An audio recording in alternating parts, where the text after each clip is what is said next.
What if the angel of death wasn't just a myth? What if you met it, and it wasn't what you expected?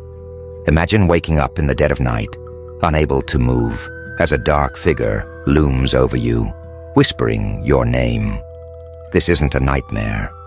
It's the beginning of something far worse. Grace had always been a skeptic.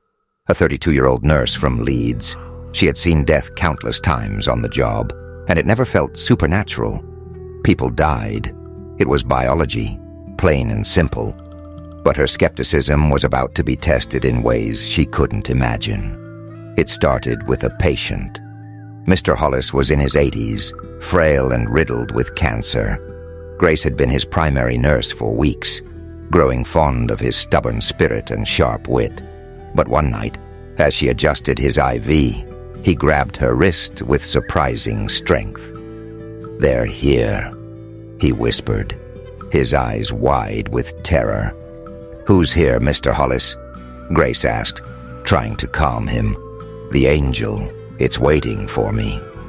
She dismissed it as delirium, but when she turned back to his chart, the room felt colder. She glanced over her shoulder, but nothing was there. Later that night, Mr. Hollis passed away. Grace thought nothing of it until she went to bed. Around 3 a.m., Grace woke suddenly. She couldn't move, her body frozen as if pinned down by an unseen force. Sleep paralysis, she told herself, trying to stay rational. But then she saw it. A figure stood at the foot of her bed, shrouded in shadows. It wasn't human. Its limbs were too long, its posture too unnatural. Its head tilted as if studying her. And then it spoke. A voice that sounded like 1,000 whispers layered together. Grace. Her heart thundered in her chest, and she fought to scream, but no sound came. The figure leaned closer, its hollow eyes boring into hers. "Your time will come soon." The next thing Grace knew, it was morning. She bolted upright, just drenched in sweat. Over the next few days, Grace tried to convince herself it had been a dream, but strange things kept happening. The lights in her flat flickered randomly, even after an electrician found no issues. At work, her patients began mentioning the angel. A man recovering from a stroke claimed he saw it standing by his bed. Another, a young woman with pneumonia, begged Grace not to leave her alone at night. "The angel doesn't just take you," the woman whispered. "It judges you."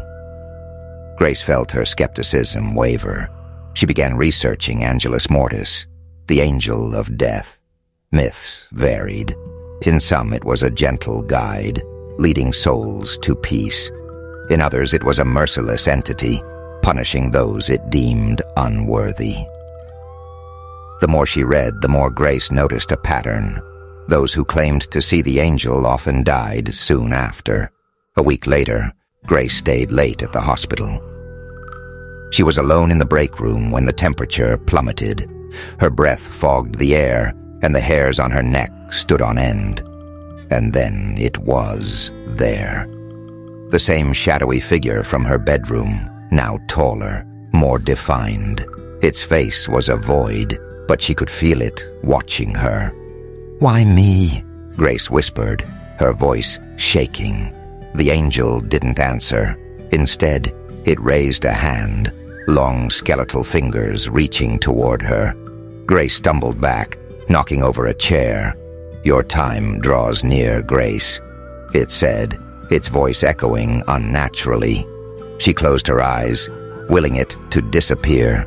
When she opened them, the room was empty, but the fear lingered.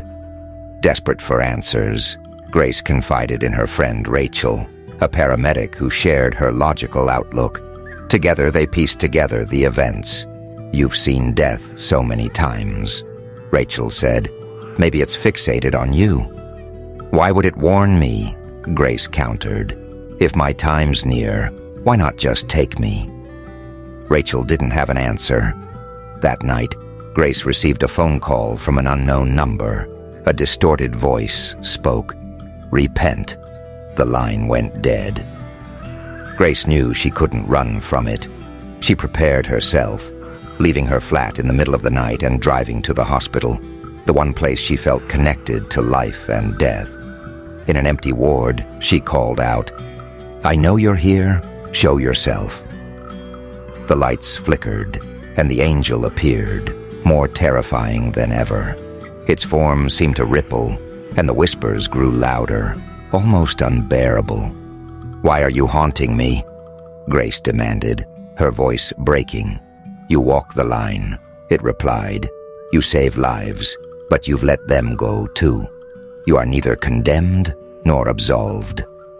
Tears streamed down Grace's face. "Then what do you want from me?" To decide, the angel reached out, and Grace felt a rush of cold wind. Flashes of her life played before her, every patient she had saved, every one she had lost. And then it was gone.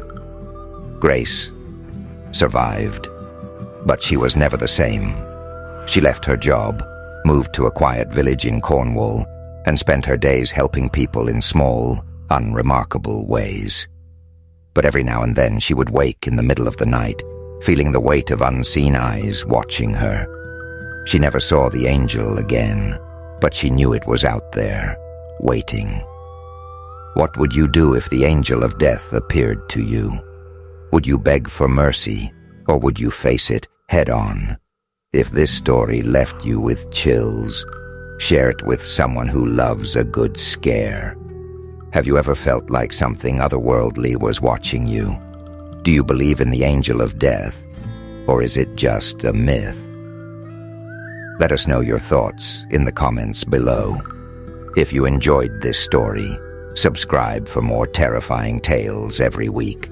Don't forget to like and turn on notifications so you never miss a moment of suspense. What's your verdict? Myth or reality? Let us know below.